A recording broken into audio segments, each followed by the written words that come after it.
Hi everyone, this is SoSew con Elishama, a series where I show you the behind the scenes of how I make some of my outfits.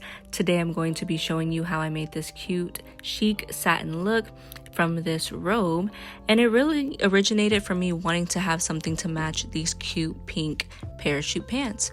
So what you see here is me just playing with the robe and kind of getting a feel for what I have to work with and just kind of brainstorming some ideas while also playing with it.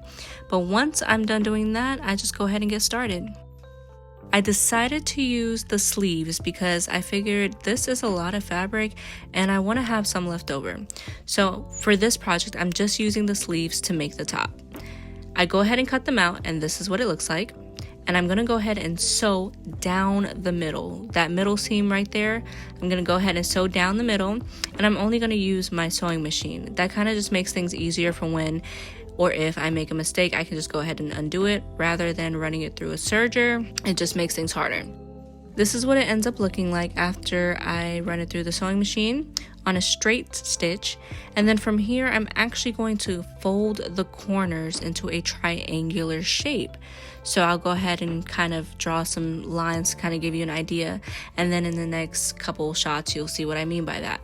But we need the triangular shape for the look that I'm going for. So this is what it ends up looking like.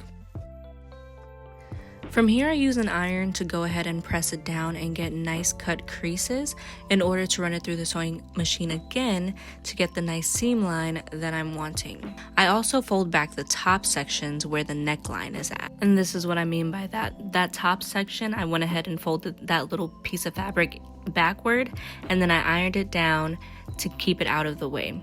I also used a piece of the strap that was already part of the garment of the robe and used it for the neckline, and I attached it right here at the top.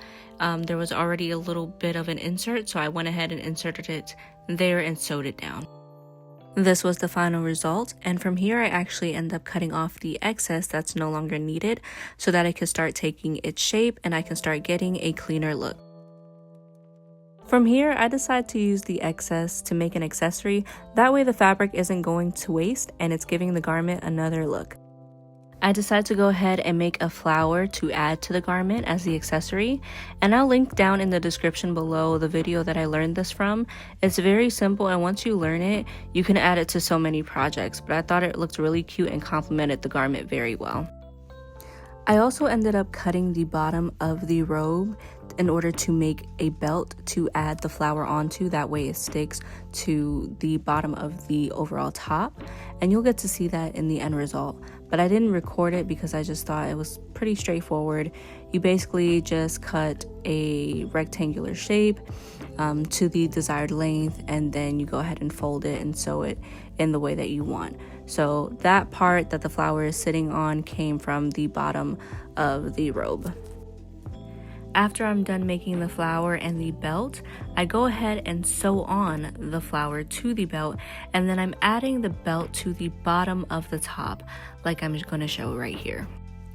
I sew this part on as well, that way it's an attached belt and not a detachable belt. After attaching the belt, I go ahead and glue on some embellishments, and these are flat back pearls. I got these from Blingy Thingy as a sample, so I'll go ahead and see if I can find them on her Etsy page, or I can find a similar item and link it down in the description below. Next, I just used the belt loops from the robe and just attached it on the sides, and then I was all done, and this was the final look.